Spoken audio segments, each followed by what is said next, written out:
morning. Good morning. Good morning. Good morning to you. Good morning. Good morning. And how do you do? Good morning. Good morning. Good morning to you. Good morning. Good morning. And God loves you. Ooh, ooh. Good morning, y'all. That's right. It's Edwina B. Cuckoo for Cocoa Pops, right? God woke me up this morning. I'm so glad because he accepts me just the way I am. And I just love the fact that I was chosen today as Cuckoo for Cocoa Pops as I am. Are you glad you woke up this morning? You should be. How do you look? It doesn't matter to God. Listen to the message and don't look at the messenger. To God be the glory. Now, let me share something with y'all, all right? Now, y'all know this time I usually share my testimonial song, which I am. And then at a certain time, I will go to the spiritual program of Alcoholics Anonymous, right? And I will share the daily reflection for today. And so one of the things that I'm so glad for right now that I can't find my teeth, and you see my Cuckoo for Cocoa Pop glasses, because I want to ask you, can you accept me just the way I am? And so the reason why I'm asking you that question, and the reason why I play my testimonial songs, is because there was a time that I had a disdain for the church and the people in it. And so I'm just going to give you a little bit of a testimony of why I play my spiritual songs from the religious sector. Okay, it's fine with me because I know religion and spirituality are two different things, but there's some words that just motivate me because through the Alcoholics Anonymous spiritual program, I was able to select a religion of my choice. Our God knows we need him, but he wants us to want him. And if he lays the foundation for what he wants, guess what? I am a follower. So the reason why I'm staying like this is because during my addiction, I've been raped. I've attempted suicide. I've been beat up. I beat people up. I stole. I lied. I've been passed around like a bucket spittle and called all kinds of names, right?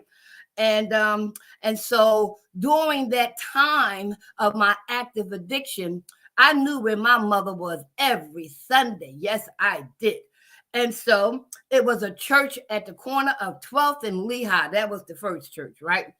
And I had been up all night and I had gotten raped and I had the bloody shirt on and, because I got, busted up a little bit. And I think it was also the same time that I had broken into my first ex-husband's house. And like Goldilocks, I went in through the front door, but then I had to climb out the window. And I was climb out the window, no, I went through the window, up the roof, went through the window. Then when I heard them come in, I got up out the window on the roof and then fell down off the roof. Yes, that's right. And so I went to my mother's church at 12th and Lehigh just the way I was. But it didn't matter. I wanted my mama, right? And so when I got to the church, and I'm going to emphasize looking like this, right? But bloody shirt, dirty, stinking. And when I went to go in, the deacon at the church or the usher at the church said, ma'am, you can't come in here. Huh? My mom's in there. You can't come in here looking like that. I'm like, but my mommy's in there. I need my mommy. Ma'am, you cannot come in here looking like that. So you sit right there on the steps. What's your mother's name? I said, my mother's name is Helen Hartel. Ma'am, you can't come in here like that. Sit down and I'll go get your mom. So I sat on the steps and I was fuming and I was crying. And I was like, oh my God, I can't get to my mom. I can't get to my mom, right? And so after a while, for sitting there, maybe a couple of minutes, I said, F the church, F those people, F them, and I went back out and I got high all over again, right? And so the second time that another incident happened and I was almost in the same condition, but I needed my mama. And so when I don't know if it was the same church or different church, but when the usher came to the door and he walked away, I slipped in, right? And I sat right next to my mom, and she didn't turn her head to see who sat next to her, right? And then I dropped the bulletin, right? And she picked it up and handed it, right? She was like, oh, come here. She grabbed me, taking me to the altar. Lord, save my child, right? And she didn't care what I looked like. She just wanted God to save her child. And she wasn't concerned what the people were saying, the pastor was saying, just save my child. And so, even with that, I'm going to put these on right now, right? So, as a result of that experience, I didn't want to go to no church. I didn't want to be affiliated with people in the church. But guess what, y'all? They wouldn't let me in the front door. But there were some pastors who let me in the back door. That's right, I said it, to give them service. And you know what kind of service I mean. Yes, I said it. There are some pastors who won't allow people like us in our addiction to come through the front door, but they will beckon us to come through the back door to give them service. And so I had to just stay for the church. So underneath that Parkour 23 years ago, after being raped, after getting high and doing all kinds of sexual things with my stepson, and he proceeded to beat me up like any bitch in the street, and so I hollered out to this God that I didn't know, heard about, but I didn't know for myself, to take me out this life or show me a better way.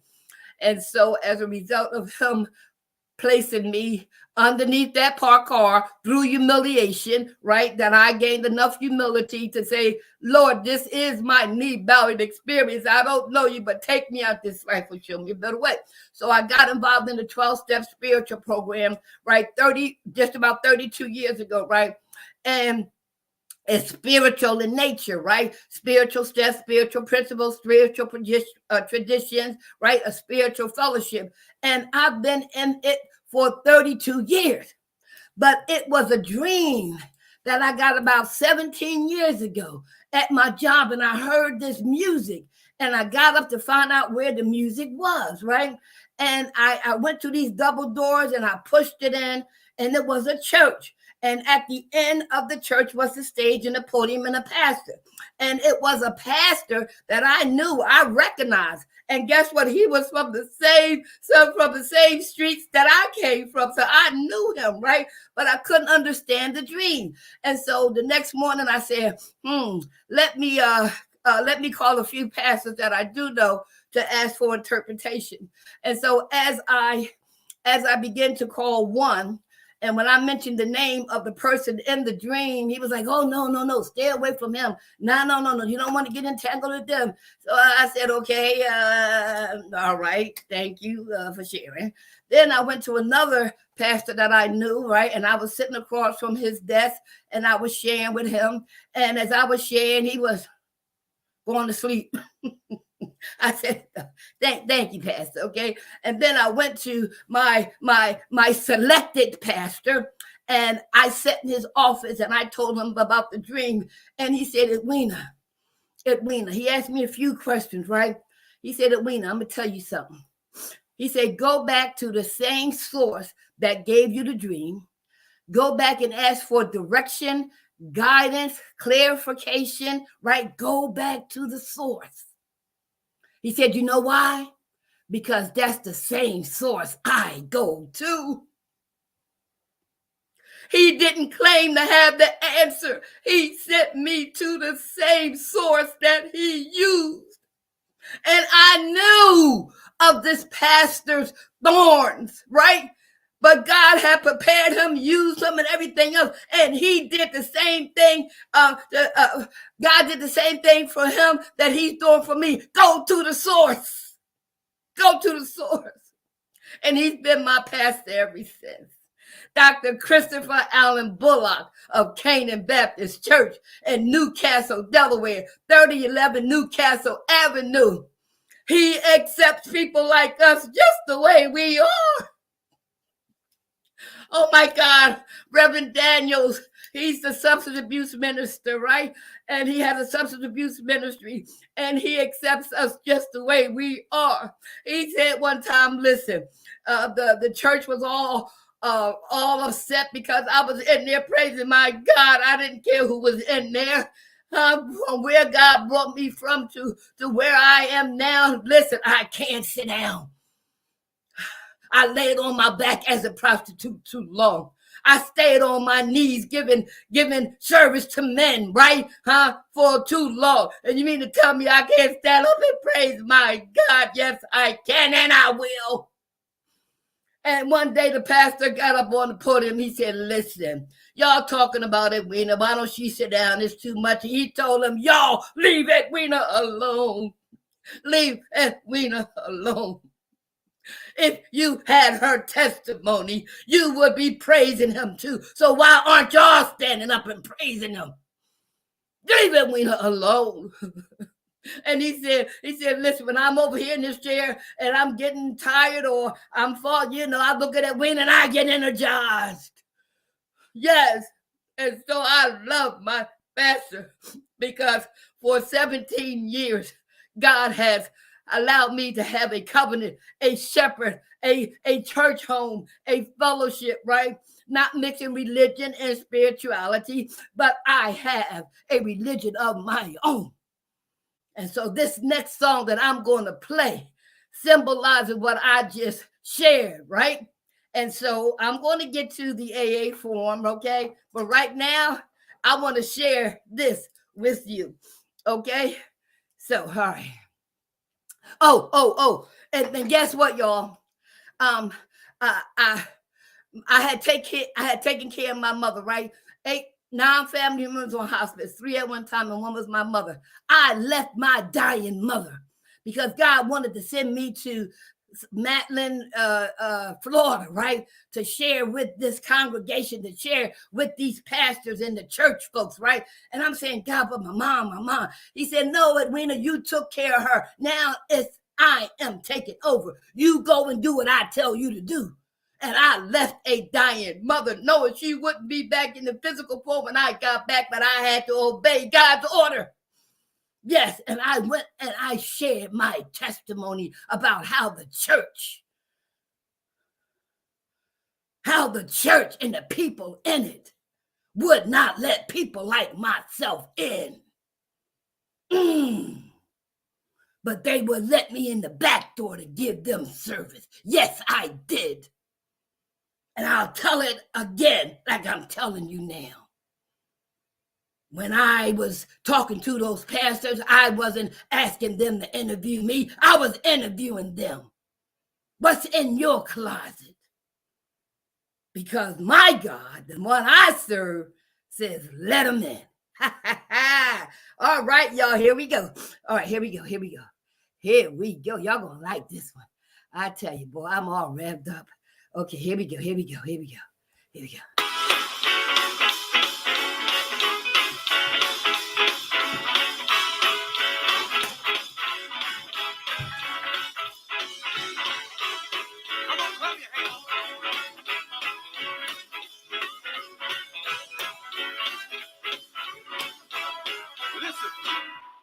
She is waiting to enter into your heart. Clap your hands. She is waiting to enter into your heart. All you gotta do is just let her in. Come on, let her in. Stop what you do. Why don't you let it? Come on. Come on, touch it. Come on. Let me say another verse. Listen. You know what? Today is the day to give your heart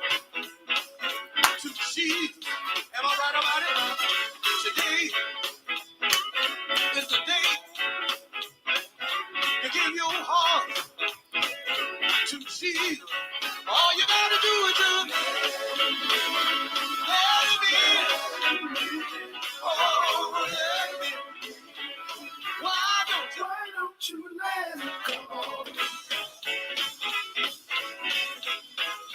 Come on in. Take it to the bridge. Take it to the bridge.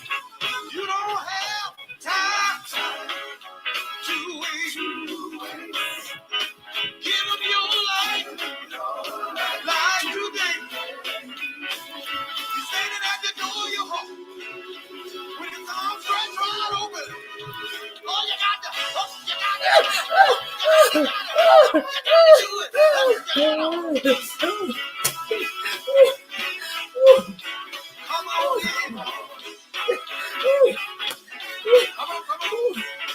My Jesus is waiting. I'm gonna tell him just come on. Jesus is waiting. I'm gonna tell him just come on. He's standing there. I can do it even more. All you gotta do is open up to him. My Jesus is waiting. Jesus is. Y'all, let's move in this church. Come on. I want to tell them, come on. Come on in. Somebody say, come on. I would come. I'm an alcoholic. That's all right. Come on. Somebody say, I would come. I'm a drug addict. That's all right. Come on. Somebody say, I would come. But I'm a liar. That's all right. Come on. You just right. He's waiting on you. He's waiting on you. Come on. My Jesus is waiting. Jesus is. Jesus is. Kick it out. Kick. Come on. Tell me just come on. Come on in. Come on. Clap those hands. Come on.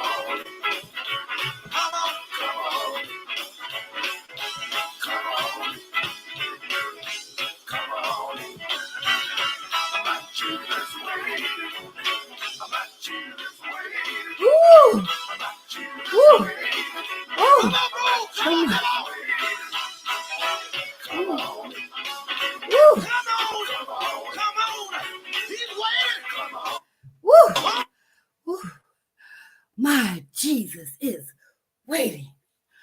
Won't you come on in? One of the reasons why I am getting my doctorate in biblical studies is because I want to learn more about the God who let me in, about the God who never judges me, about the God who keeps his arms open. But I wanted to know more about the God who did for me that no other human being could do. And it says no human power could have relieved our alcoholism, that God could and would if he were sought. Woo! I'm so glad he accepts me just the way I am, where I am, even underneath a parked car. 3:00 in the morning in the streets of Philadelphia, he met me underneath that parked car. Removed the obsession and compulsion. Prepared me for things yet to come. And that's why I'm sitting here before you today, because he wanted to prepare me so he could use me like he's using me now. He's waiting. Why don't you come on in? All right, here we go. Welcome to the Alcoholics Anonymous, February the 13th, Daily Reflections, right? And the focus is we can't think our way sober. All right. So Alcoholics Anonymous has been in existence nearly 90 years, right? June of 1935, right? Uh-huh. And I've just been a humble and grateful member for coming up on 32 years, one day at a time. One day at a time. And so, because God didn't zap me out and He placed me on a pathway to recovery, listen, I haven't looked back. I only go back to reflect. I go back to make it a reference book. I go back to help somebody else. But I won't go back to drinking. I won't go back to using. I won't go back to prostituting. No, because I've had a psychic change through the 12 spiritual program of Alcoholics Anonymous.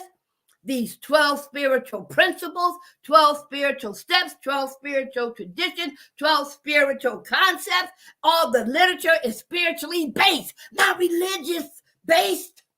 They tried that with the Oxford group. They tried it with the Washingtonians as a tempering group. No, Carl Jung said y'all need a spiritual experience that will create a spiritual awakening, that will create a spiritual transformation for that psychic change. What y'all need is divine intervention.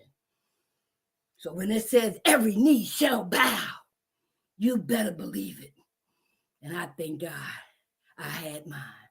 All right, so you know that the daily reflection is a daily reading that we extract a quote from some parts of our literature in Alcoholics Anonymous, and then we identify where it comes from, and then a person in recovery shares his or her perspective, and this is where I came up with the idea through the Holy Spirit, right? Well, Edwina, you can share the daily reflection with everybody, right? Because it's coming from your perspective. And all you have to invite them to do is read it, study it, and they will too have their perspective, okay? So that's what I said. I don't represent Alcoholics Anonymous, but I can share with you my experience, my strength, and my hope. Yes. For those who are in addiction, alcoholism, and the lifestyle, to help prevent those from ever getting into it and to help those be restored. So it's about prevention, intervention, and restoration. All right, so let's see what the reading says. It says, we can't think our way sober. So you know what I'm going to ask you to do? I'm going to ask you to close your eyes, put on your ears so that you can hear, but I want you to listen. I want you to listen. Stop looking at the messenger, okay? And stop all that BS, okay? Listen to the message. And don't look at the messenger. Y'all ready? Take a sip of coffee, water, juice. If you're still drinking, oh well, at least you're watching me, right?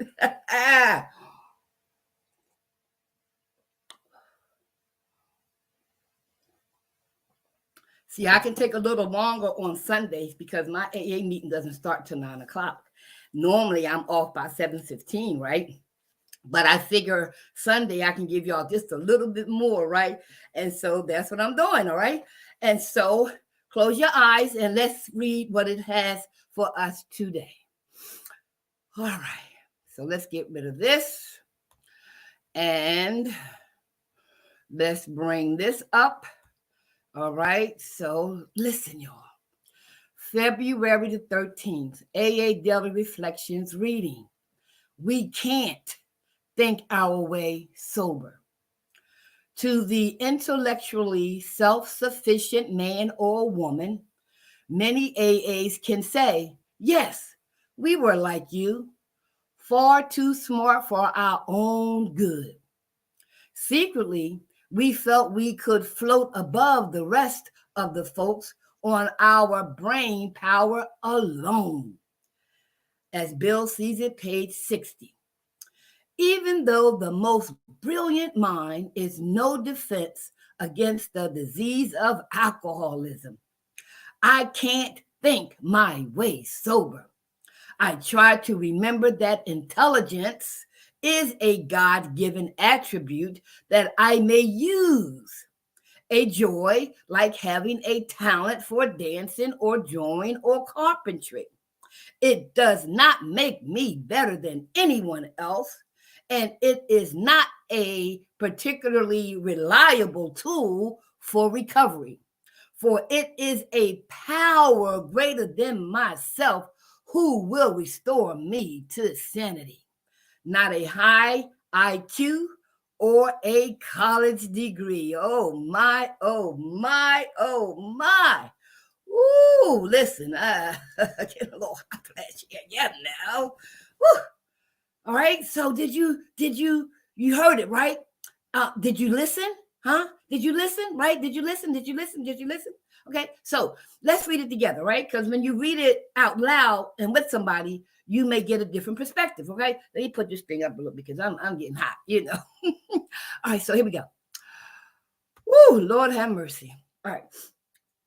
February the 13th, AA Daily Reflections reading. We can't think our way sober. To the intellectually self-sufficient man or woman, many AAs can say, yes, we were like you, far too smart for our own good. Secretly, we felt we could float above the rest of the folks on our own brain power alone. This comes from his Bill Season, page 60. So get the book, go to that chapter, read the whole thing so you can get the perspective from the author's intentions. And the Alcoholic in Recovery writes his perspective. Even the most brilliant mind is no defense against the disease of alcoholism. I can't think my way sober. I try to remember that intelligence is a God-given attribute that I may use.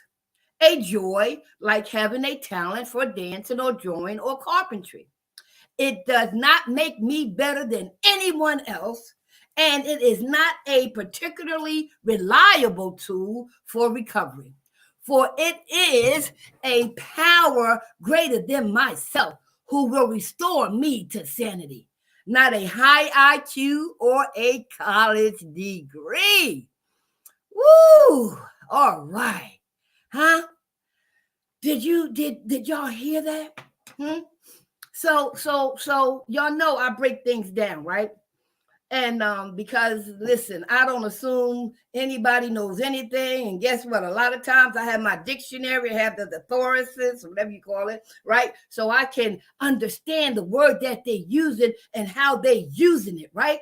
And so I am a student that remains teachable, right? So that any and all teachers can appear, right? And when I am finished with one particular area, a different teacher will appear. So that means I remain open-minded, I remain humble, I remain hungry and thirsty for spiritual wisdom. I'm always looking for spiritual experiences. I did a fashion show yesterday, and y'all know me. I'm cuckoo for Cocoa Pops, but I listen. From where he brought me from, I enjoy life, and I embrace every minute, every second. And it was this mother and son there, and it was people there, and so as I was modeling, I could see her expression and her body language, and she was like, "Whoa, go ahead, girl," and oh man, and other people were giving me signs and signals like, yeah, right? But guess what? When the moderator introduced me as I was coming out, she would say, yes, this is Edwina. Edwina, she's a recovering drug addict and alcoholic. She's been in recovery. She wrote a book, this and that. And I'm strutting, right? And I'm just showing off what God has done for me. So at the end, I was able to give a 2-minute testimony and had my book there, right? And as I was standing in line, she tapped me, and I went over there, and she was like, "You really inspired me."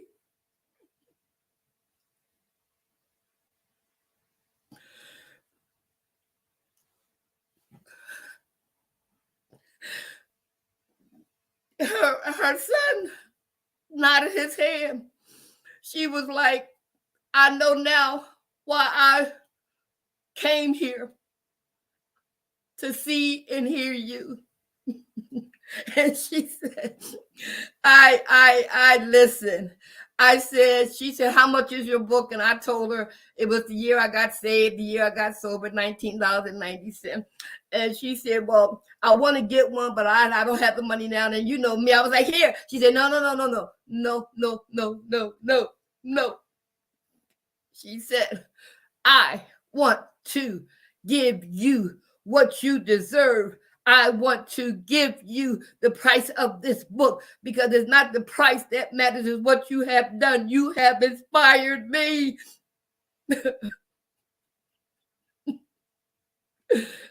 So, you know.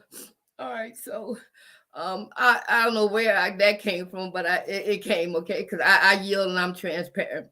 But it just goes to show you that because of our disease of alcoholism, you hear the word hour, right? So I'm not the only one, and I thank God, because I used to think I was the only one. I was the only bad person in the world. Nobody did bad things but me. And so because of the Fellowship of Alcoholics Anonymous, a we program, and it says we can't think our way. We can't think our way sober. So I'm honing in on the words, right? And the word we. So if you're out there right now thinking that, yeah, it happened to you and it happened to that person, but God can't know, but it can happen to you. And it will happen to you. Because it says every knee shall bow, every mouth will and tongue will confess that he is. Yes. If it ain't happened yet, keep living, because it's coming. But you are not alone. So it says we who found out, who realized that we could not stop drinking no matter what. We could not think ourselves sober. And so the fact that it's a we program should give you some relief. Because you'll meet people like me, right? Because I go to my meetings every day, right? To ask my grandkids, listen, y'all know where I'm at, right? No matter where I am. Brazil, Hawaii, right? Paris, California, right? Yeah, Barbados, right? It doesn't matter. St. Thomas, I go to my meetings even on a cruise ship. That's right. Because I know where my spiritual appointment needs to be made. And I make my spiritual appointment every day, right? So we, okay? And then it says we can't, Have you in your lifetime tried to do something, tried to fix something, attempted, you had all the information, or you didn't have the information, you just thought you could do it, and you realized that you can't? What did that feel and look like? Man, I gotta blow my nose. Wait, excuse me, yo. I get so emotional, right? Right. So think back when you can't do something. You tried every which way possible, but you realize you can't. That's why a lot of us stayed out there so long, because we thought we could fix it. We thought we could stop. We thought we could stay stopped. But with the disease of alcoholism, it is impossible to do it on our own mind power, our own self-will. But I didn't know that, right, till I got to Alcoholics Anonymous. So it says, we can't think.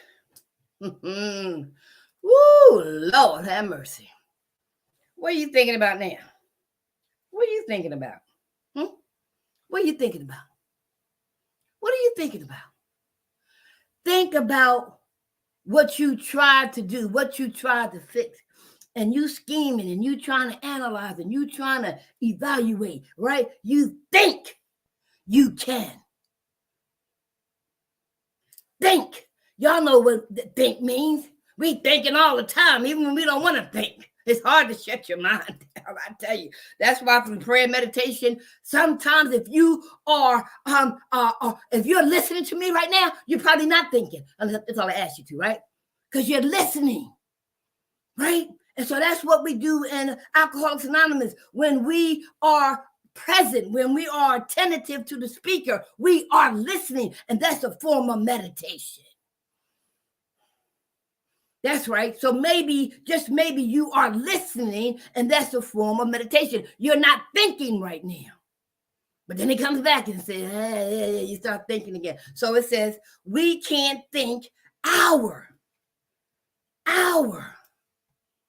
Huh? Remember, we are not alone, right? We are doing this together with one another. We can't think our way. So I'll say, Mary, what you thinking? Jerry, what you thinking? Edwina, what you thinking? Man, I still can't stop. No, so we keep thinking all these kind of ways. It's over 1 million alcoholics in recovery. And we all thinking about how we can control this, how we can just do this. I can't admit that I can't control my drinking. I just can't. I gotta keep thinking.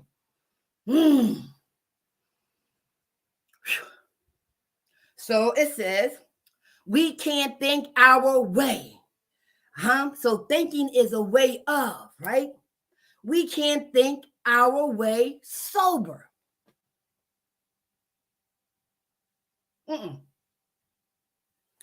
We tried. Let me give you some examples, okay? Before, when we come into Alcoholics Anonymous, right? And many of us are learning about this new way of life that is really, really, we don't listen. Don't everybody drink? Don't everybody do something? No way. Oh my God, are you serious? Oh, the rest of my life? Oh, no, my God. No. So let me give you some of my examples. I didn't think I was an alcoholic because I don't like drinking. It's a depressant. Y'all see me, I'm listen. No. But I found out in my 4th step that my first drug was alcohol. As a child, a part of my environment, growing up, celebration with alcohol, grieving with alcohol, stress-related alcohol, dancing alcohol. All righty. Then I was introduced to marijuana. No, the first thing, it was cigarettes, then drinking, because drinking and cigarettes went together in my family's thing. Then I got introduced to marijuana. Then I got introduced to black beauties. Then I got introduced to snorting cocaine. Then I got introduced to polka dots. Then got introduced. If I go back to my history, the first drug I picked up was alcohol. And the last drug that knocked me to my knees was crack cocaine. Crack. Now, when I went into, I'm gonna hurry up and get to this. No, I ain't gonna hurry up and take my time, right? When I went to rehab that I never heard of, right? My husband, my second husband, who was a hustler, he was a numbers writer, right? And he drank while I was smoking crack. And God used him to help take me over the threshold from using to not using, right? My husband didn't want me to smoke crack, but he wanted me to drink. He said that if you go into rehab, for crack, I'll take you to Hawaii. Who wouldn't do anything to go, right? So it's a trip to Hawaii, right?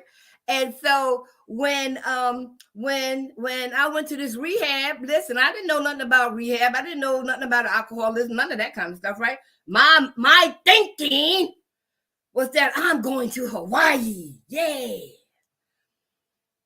And during the intake, the lady said, "Why are you here?"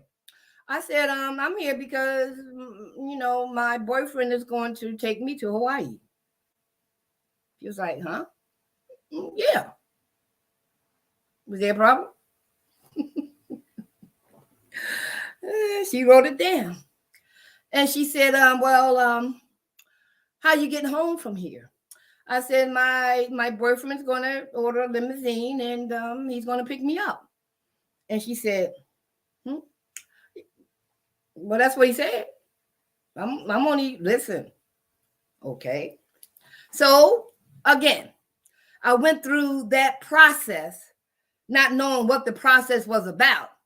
But when I finished my 30 days, I heard people share and this, and that, but not in my mind. I wasn't going to stop. Right? I was going to Hawaii, right? I just needed a break, a little vacation. I just need to kind of what, right? And I finished that 30 days. My boyfriend then did not pick me up in the limousine. And he picked me up in his car and we went to the nearest hotel to celebrate my recovery from crack. And guess what we celebrated it with? Champagne.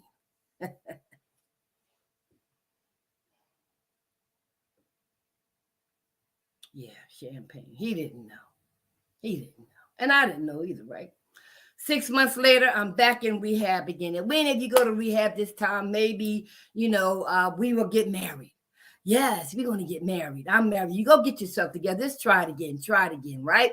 So I go back into rehab and she taking my intake. This is a different rehab. She said, why are you here? I said, my boyfriend and I are getting married. And he wants me to, get myself together, right?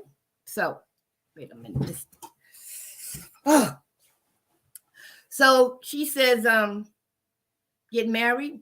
She said, are you going to drink at your wedding? I looked at her, I said, man, don't everybody drink at their wedding? You damn right I'm going to drink. She wrote it down. I was like, what's up with these people, right? Again, not engaging with what's available. I heard things that just went in one ear, not the other, and da-da-da. I'm planning my wedding, right? So 30 days later, he comes get me. And this time we go home and we don't celebrate my recovery from crack with champagne. He has the house full of Heinekens. All righty then. What you gonna do, right? So we celebrated my recovery from crack with Heinekens. But guess what? 6 months later, I'm back in rehab again. And this time I'm thinking, wow, it seems like, now he go to thinking now, it seems like every time I drink, I go back to smoking crack. And I mean, it's something about that. Because I really don't like drinking. I'll drink if I ain't got nothing. I drink when I need to come down. I drink to substitute.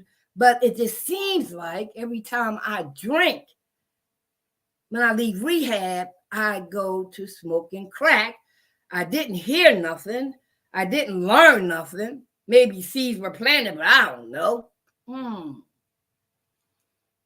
I said, okay, 6 months later, I'm back in rehab, right? And this is when one of the people from an outside AA meeting came in and shared their experience, strength, and hope. Now, the other rehab, they did the same thing, but I was not present. I was somewhere else in my mind, right? And this young lady, right, she began to share her story. And, I'm sitting there, okay, all right. And then she shared, and I was like, oh, my God. She said that? She did that? She felt like that? Ooh, that's how I felt. That's what I did. Oh, my God. And she's sharing that in front of everybody? Ooh, I said, Lord, if you keep me sober, I want to be able to share just like her. That seed was planted. And this time when I was in rehab, I was thinking, there's something about this alcohol and crack in there. So the student in me became ready to explore that a little bit more, right? So when my counselors talked to me and everything, right, they was like, And we want you to try antabuse, take an antabuse. And she said, but before you do that, we want you to do us a favor. We got your team, here, and we want you to tell us what happens to you every time you pick up a drink or a drug. She said, tell us what your pattern is. And in the past, I was used to manipulating for attention. You know what I mean? Right? But this time, for whatever reason, that thing, I guess it was in me. It was like, okay. And so she said, well, how does it start? And I said, well, I start thinking. I start thinking about that hit. I start thinking about what it's going to feel like when it goes down. I start thinking about how I'm going to get it, what I need. So I start thinking about it. And then once I start thinking about it, I couldn't stop thinking about it. It was like I was fixated with getting high, that I was going to do it no matter what. Like nothing was going to stop me once I was fixated. Once I had that made up mind, that was it. And she said, okay, what was your next pattern? I said, well, my next pattern was I noticed that I had a physical reaction. My hands would get antsy. My stomach would, get a little turbulent, like I got to go to the bathroom or something. It was the nervousness. It was the anticipation. Yeah, so I had a physical reaction based on the thought that I was giving energy to. She said, okay, now you got the thought, right? And now you got the physical reaction. What was your next pattern? Well, I said, I would go in my closet, pull out this, and I'll go to the bathroom, put on my makeup and this and that. And she said, I said I would start dressing up the outside. I said, a lot of times I felt like I was Alexis Colby, but oftentimes came back like Cinderella after 12 o'clock, right? But at that time, no. So I fixed the outside up, right? And when people, anybody really, but particularly an alcoholic or a drug addict, oh my God, when I look back, I have to laugh at myself, right?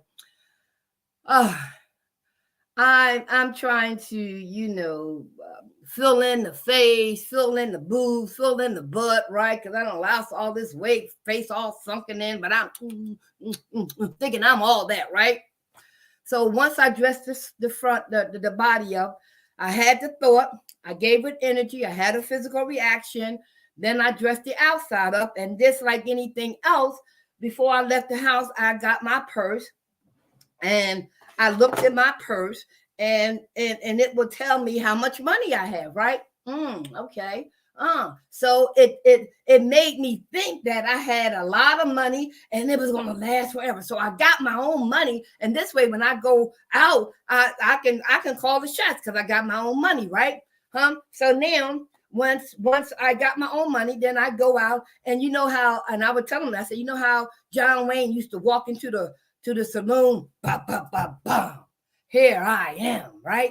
I got the attitude, I got the physical, right? I got the makeup, the clothes, and I got my own money, and I'm thinking I'm all that. She said, okay, keep going. I said, well, the money start dwindling. And when my money started dwindling, so did my demeanor. I was like, I don't have no more money. So that now it's like this. Oh, then I got this great idea. I started thinking, oh, I got rings, I got jewelry, I got a necklace, I got these clothes, I got these shoes on my feet. Here, take it. Oh, you want to do? I started bartering with material things, collateral. And there were times when they just took it. Things that my husband, he was a hustler. He was a number writer. I had the finest clothes, the finest jewelry, and I gave it away for little or nothing when they didn't take it. So then, after the money was gone, the collateral was gone, that demeanor started shrinking real low now. Then I started thinking again, oh, who's around the room? Hey, Johnny. And even Mary. Hey, Mary. I started prostituting. Yes. Anybody, anywhere, anyhow. Yes, I remember from my childhood, right? You do this, I do that. You give me this, you want that. It's a form of prostitution. Homeboy said, girlfriend, time for you to get busy. The only time I stopped prostituting, I was too funky, too tired, or too sore to continue. And my last and final pattern was I started stealing. I've been stealing all my life. When I saw my dad at the age of 4 or 5 years old, steal from the Five and Dime next to Uptown Theater on Broad Street in Philadelphia. My mom and him was doing something, and my dad picked up something and put it in his pocket. And my mom said, Eddie, don't do that. My dad said, they're not going to miss it. I used to watch my mom go in my daddy's pocket when he was asleep as a child. Even though she was using it to feed us and do this and do that for us. But I remember her stealing his money. So that seed of stealing was deeply rooted in me, right? So I started stealing from this person, that person, even my own children.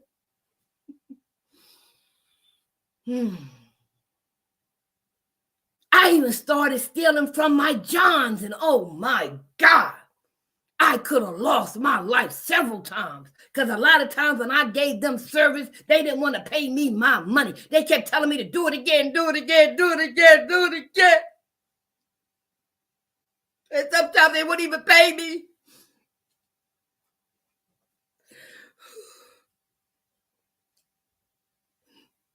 So after I shared my pattern, the lady said, Edwina, do you think, by what you just said, do you think you are powerless over alcohol and that your life had become unmanageable? Do you think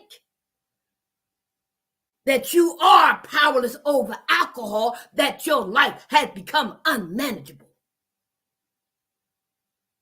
Do you think you are powerless over crack, drugs, period, and that your life had become unmanageable? Do you think? And you know what I said? I said, you damn right. For the first time, I heard myself tell myself the truth because I said it. I had a problem with them telling me about me. You don't know me. You just met me. But I heard myself tell myself the truth. Yes, Edwina, you are. It's just something about hearing yourself tell yourself the truth. Not thinking otherwise, but listening to what you just said. If I pick up a drink or a drug, I'm going to repeat the same pattern based on what I said. Once I got that revelation, she said, Edwina, do us one more favor. She said, put your hand in front of your face. I was like, huh? Put your hand in front of your face. She said, Edwina, what do you see? I said, I see my hand. Edwina, what do you see? I said, I see my hand. She said, Edwina, what? I said, I see my hand. She said, Edwina, that's all you know. What you see is what you see. What you know is all you know. She said, as long as you got your hand up in front of your face, you will never get the help that you need. Put your hand down and let the 8 of us tell us what we see. And maybe you can get the help that's available to you. Boom! The light bulb went off. As long as I kept my hand up, I wasn't letting nobody in, God, and nothing. But they showed me based on my own pattern at Weena. Put your hand down. Let us tell you what we see in you, the possibilities. And with the help that we have, you can get better. You are a sick person that needs to get better. We can help you. Wow. The seed was planted there because even though that wasn't my last rehab, when I left that rehab, I was taking antabuse. Because remember, I told you I went in this time thinking, it seems like every time I drink, I go to crack. Every time I do, I go back to crack. Every time okay, so this time, taking the antabuse, right? Thinking I'm doing something differently, right? And I was doing something different, right? I got to take, wait. Now, the seeds that were planted, you know what I mean? It was a whole lot at that time. I got a revelation about my pattern. I see if I keep my hand up, I'm not going to get help. Then there's this, right? It was a lot of information, right? And so, I don't know, me and my husband, we did get married, right? I got to tell you all about that another time because I left to get high on my wedding night in the lingerie and a mink coat with them little flirty tip slippers on. But I'll tell you about that later, right? So when I left that rehab, and I went back home and, it wasn't no drinking and all that kind of stuff because I let my husband know that, that I was taking his antabuse. And so we got into an argument or something or whatever. Or, right, I started thinking again. When we got into an argument I started thinking again. Then the obsession came, right? And then I listen, when I'm fixated, I thought about crack and I went and got me some crack. I started thinking again and went and got me some crack. Now, in order for me to come down from crack, I need alcohol, right? And so I go to the bar right there on True Avenue and I order me a Coke 45, right? And I'm drinking it, sipping, swallowing and goggling it, right? Because I'm thirsty, right? And all of a sudden, my head started like spinning. And I was like, ooh, that was some good stuff or what? And the antabuse. They said if I drink on this antabuse, I can die. I was like, oh.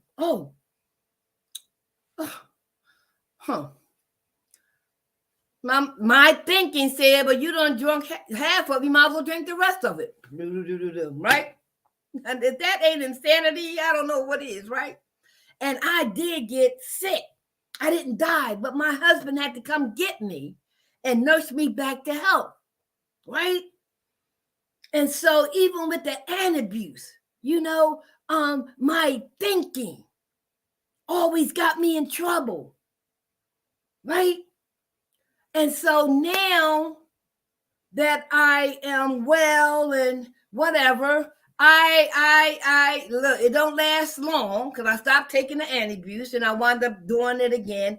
And 6 months later, I'm back in the rehab that I first went to initially. When she asked me, why are you here? And I told her that I'm going to Hawaii. And I'm not going to say they were sarcastic and say, we told you was coming back, right? But this time it was different because of what happened on February the 22nd of 1990.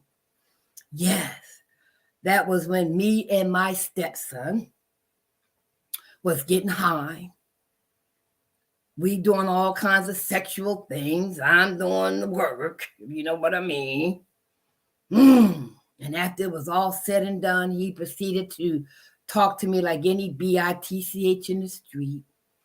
And all I asked him was to take me home to his dad. And he talked to me like I was nothing but trash. And I snatched the keys out the ignition. He got out the car. He hit me once and I started running. I threw the keys somewhere, but I kept running. And then as I was running in the streets of Mount Airy, Philadelphia, 3 o'clock in the morning, I saw these parked cars and I saw a little space underneath the parked car right in the curb. And I had a flashback from my past that if I just get under the bed, I won't be afraid. If I just get under the bed, I can hide and seek. If I just get under that car, he can't get to me. And I put myself underneath that parked car. I only weighed 90 pounds then. And if you see my book, or you have my book, you will see me underneath the parked car, right? You will see me underneath that parked car. And so as a result of being underneath that parked car, that's when my life flashed before me. How did I, at the age of 34, get underneath a parked car? How, with dreams of being a model, a phys ed teacher, dreams of, doing this and doing that, voted the most likely to succeed. Vice president of my class at Dobbins, right? Co-captain of the cheerleader team, Mustangs. How did I get underneath this parked car? The flashbacks of my children ashamed of me, my family disowning me, the rapes, the beat-ups, the setups, the suicide attempts, right? Me hating myself, self-loathing. How did I get underneath this parked car? And that's when I hollered out to this God that I didn't know, because my family told me that God was a punishing God, to take me out this life or show me a better way. And he showed me a better way. So this is where this topic came in. We can't think our way sober. Now, all of that to get back to the reading. All right. Gave you a little history, right? Woo, I tell you. But God, all right. So let's go here. Like I said, I'm taking time today. So it says, to the intellectually self-sufficient man or woman, many AAs can say, yes, we were like you, far too smart for our own good.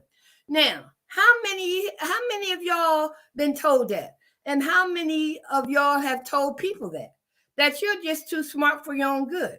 You know it all. You just what? You just so what? You think you know everything, right? They told you, you think you know everything, right? So, and Alcoholics Anonymous, when we come in, we say that. Yes, that's exactly what we said, right? Yes, we were like you, far too smart for our own good. Secretly, though, we felt we could float above the rest of the folks on our brain power alone. Did you hear that? Secretly. Somewhere in our mind, we still think we can handle that. Oh, yeah. I got it. Oh, no. Secretly, we think we are better than. We think we can handle it. We're not going to admit that we have been or defeated. No. But secretly, we're saying, I can do it. I can do it. All right. All right. So now here it comes. He says, okay, on our brain power alone. So this is when, go to, as Bill sees it on page 60, right? And read that whole chapter. Now, this is what the person in Alcoholics Anonymous writes. He said, even the most brilliant mind is no defense against the disease of alcoholism. Did you hear that? Even the most brilliant mind has no defense against the disease. I need my teeth. Disease of alcoholism. The most brilliant. Too smart for his own good, right? Couldn't figure out how to stop drinking and stay stopped because it's a disease. That's why people don't understand about having willpower. Once you have stepped over from social drinking to alcoholic drinking, you are no longer a sociable drinker. You have indeed become an alcoholic. Anytime you want to control your drinking, anytime you want to control the days you drink, anytime you want to control your time, you are already in the disease mood. If you need to control something, you are already out of control. Ain't that something? I got to get out of here. I got 15 minutes. I'm going to stop at 8 o'clock, okay? All right, so now it says here, the most brilliant mind is no defense against the disease of alcoholism, right? Now, check this out, y'all. Check this out, right? Our co-founders, right? Dr. Bob, he was a doctor, right? And throughout his years, he tried to deal with people with this this thing of they can't drink. They thought it was some kind of craziness. They thought it was some type of, they don't know what it was, right? But, it baffled them. And they tried to use medical terminology. They tried to use this. They tried to use that. But it never worked. And guess what? Guess who was an alcoholic himself? Dr. Bob. The brilliant doctor, right? Let's go to Bill W. Oh, he's a New York exchange broker. He is so powerful. He's able to do this and people love them, and they sort of because of his brilliant mind.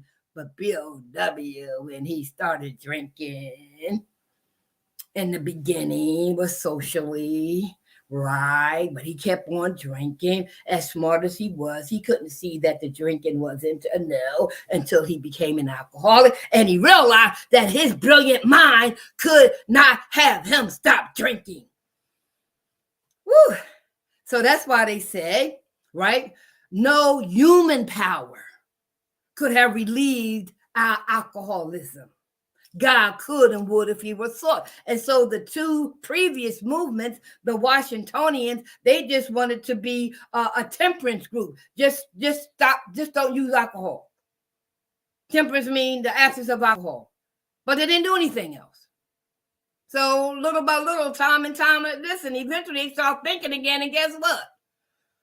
And then with the Oxford group, right? They thought they could apply religion to this thing, and that didn't work. And that's when Dr. Carl Jung, you know what I mean, a medical analyst and all that kind of stuff, he said, no. The medical, this, and that ain't no. Y'all need divine intervention. And so as a result, that brilliant mind, those brilliant minds could not do what God could do. Why? Because, what we have is a disease, dis-ease of alcoholism. It is a disease, like diabetes, like cancer, you know what I mean, like how it's a disease. And what do y'all do to treat it? What do y'all use to treat those other ailments? But with the disease of alcoholism, it says no human power, no pills, no sedative, no nothing. No human power could have relieved our alcoholism, but God could and would if he were sought. So this disease is spiritual in nature, even though it is twofold, one of compulsion and obsession. So just like when we start thinking and we get that physical reaction and we get the antsy in our stomach time and we, right? So once we take that first drink, I'm only going to have one. And then you find out you're up to 1,000. What happened? So that's why in Alcoholics Anonymous, they share with us, show us the importance of not picking up the first drink. We can't think our way sober. We have to learn and apply spiritual principles to deal with our psychic change. All right? So here, he goes on to say, I can't think my way sober. I try to remember that intelligence is a God-given attribute that I may use similar to a joy, like having a talent for dancing or drawing or carpentry. You see what I'm saying? Intelligence. See, with a person like myself who think they're so smart and they're educated, a lot of times it's just common sense. Right? So when you break it down that way, God gave us this, God gave us this, God gave us this, and also God gave us intelligence, right? Okay. And so I need to put that in the same category as my talents, right? And then it says here, it does not make me better than anyone, and it is not a particularly reliable tool for recovery. Huh? My intelligence is not a reliable tool when it comes to recovery. Okay? You can sit there and analyze and listen, ain't gonna work. I didn't know that. I know it now. They told me, like I'm telling you, it ain't gonna work. But guess what? We're gonna try. And that's why they say some of us must die in order for some of us to live. Because there are some people who's going to be adamant. I can do this. I can do this. I can do this. All right. So it's not a tool that we can use in recovery. Your best thinking got you here, Edwina. Huh? Yeah, your best thinking got you here. You thinking this, you thinking that. I can do this, I can do that. Then you find out you can't. You can't. So yes, your best thinking got you here. All right.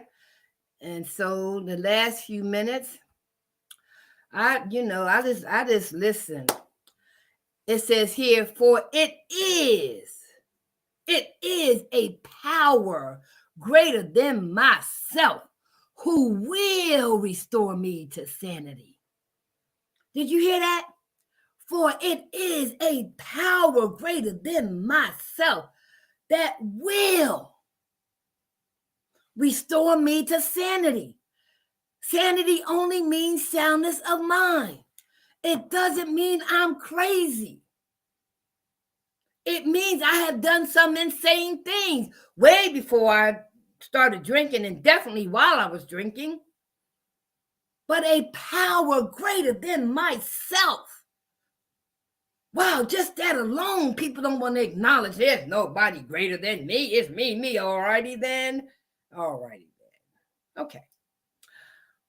Keep living until you have your knee bowing experience, and you will say, "Please help me. Help me." And so we recognize when it says here, right? It says, for it is a power greater than myself. Who? We're talking about a person. We're talking about a force. We're talking about the creator. It is a power greater than myself who will restore me to soundness of mind, not a high Q or a college degree.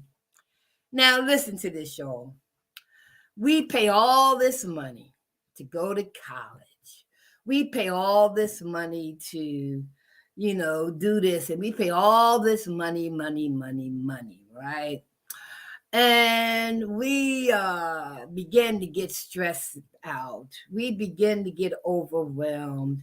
We begin to, doubt ourselves, or we become overly this and overly that. And so some of us think that a drink will calm me down.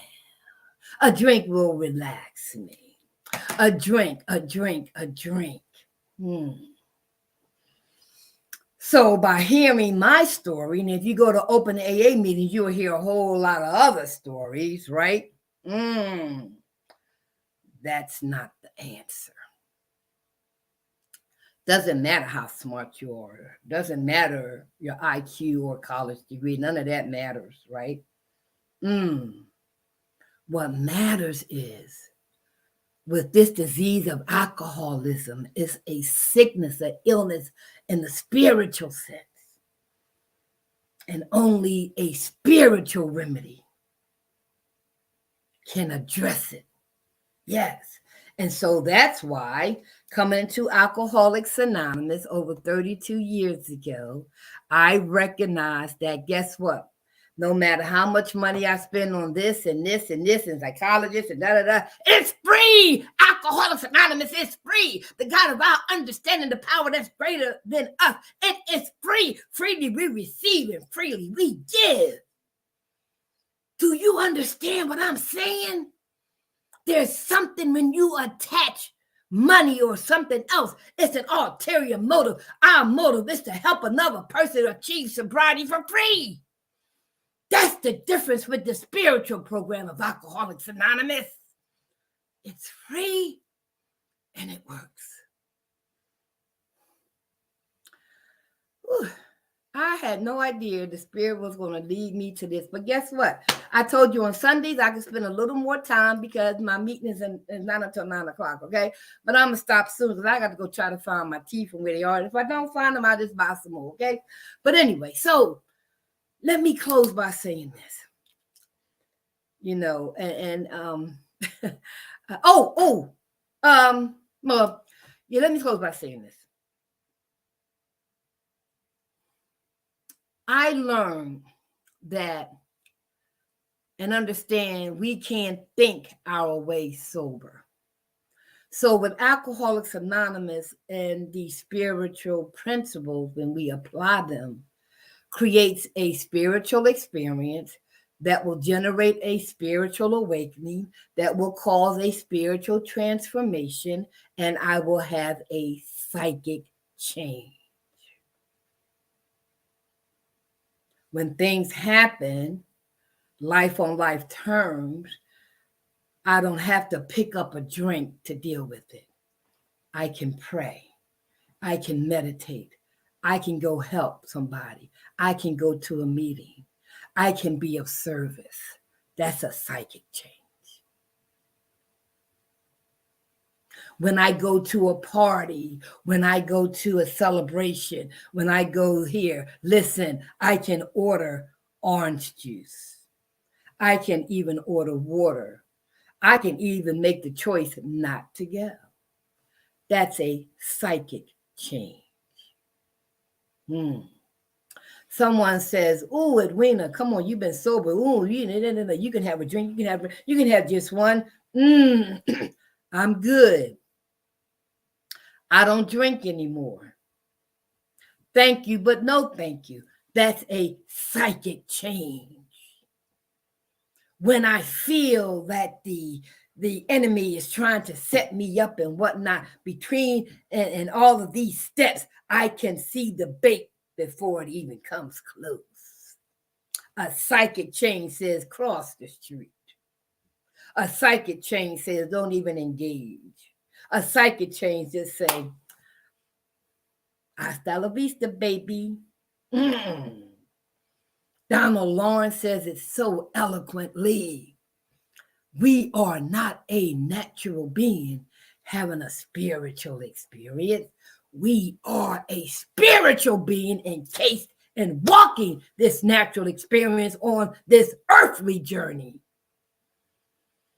That's a psychic change. Applying spiritual principles to earthly matters. That's why I know I'm going to stay sober today. That's why I know I'm going to help another alcoholic achieve sobriety. I know because it was freely given to me and I'm freely giving it to you. I'm in love with recovery. Can't you see? Can't you tell? I'm in love with recovery. I love me today. I love me today because I know the God that I serve now has loved me, will continue to love me, and continue to use me, and continue to prepare me.